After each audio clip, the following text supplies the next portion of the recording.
একজন পুরুষ যদি 2-3টা বউ পালতে পারে তাহলে একজন মেয়ে হয়ে কেন 2টা জামাই পালতে পারবো না বলেন? আমরা বলছি যে দুজনের যদি মনের সাথে মন মিলে যায় তাহলে আমরা দুজনকে বিয়ে করব। আমি ম্যাক্সবির সাথে কখনো কক্সবাজারও যাই নাই, আর এই পর্যন্ত কটও খাইনি, ঠিক আছে? আর আমার মনে হয় না যে ম্যাক্সবিকে নিয়ে আমি কোনোদিন কট খাবো। তবে হ্যাঁ, কক্সবাজার যাবো ম্যাক্সবির সাথে, কেন যাব না?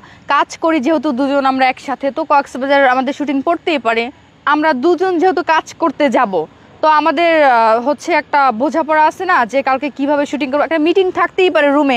এখন রুমে যদি আপনারা গিয়ে বলেন যে ম্যাক্সবির সাথে এনকে নিশিখান কট খাইছে, তাহলে তো পাবলিক এটাই বিশ্বাস করবে, তাই না? না না, আমি ম্যাক্সবির সাথে কেন রাত কাটাবো? ম্যাক্সবি ছেলে ভালো, ওর সাথে আমি যতদিন ধরে কাজ করছি বা এখনো পরিচয়, কখনো আমাদের ভিতরে খারাপ কোনো কথাবার্তা হয় নাই, এরকম কথাবার্তা আর হবেও না।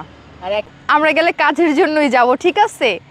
আমরা গেলে শুটিংয়ের জন্যই যাব, ধরা পড়া বা আমরা ধরা পড়বই না, তাহলে আমরা কেন বলতে যাব?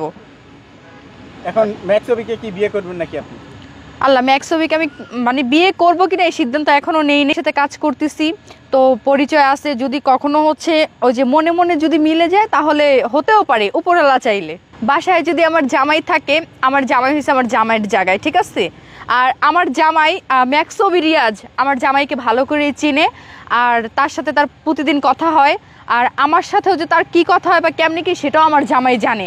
একজন পুরুষ যদি 2-3টা বউ পালতে পারে তাহলে একজন মেয়ে হয়ে কেন আমি 2টা জামাই পালতে পারবো না বলেন?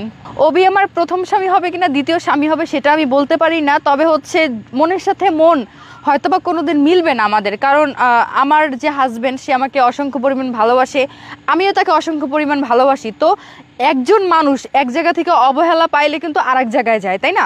তো আমি তো ওরকম অবহেলা পাই না যে আমি অবির কাছে যাব। আমার স্বামী দিতে পারেন এটা কে বলছে বলেন? আমার স্বামী আমাকে যথেষ্ট পরিমাণ হ্যাপি রাখতে পারে।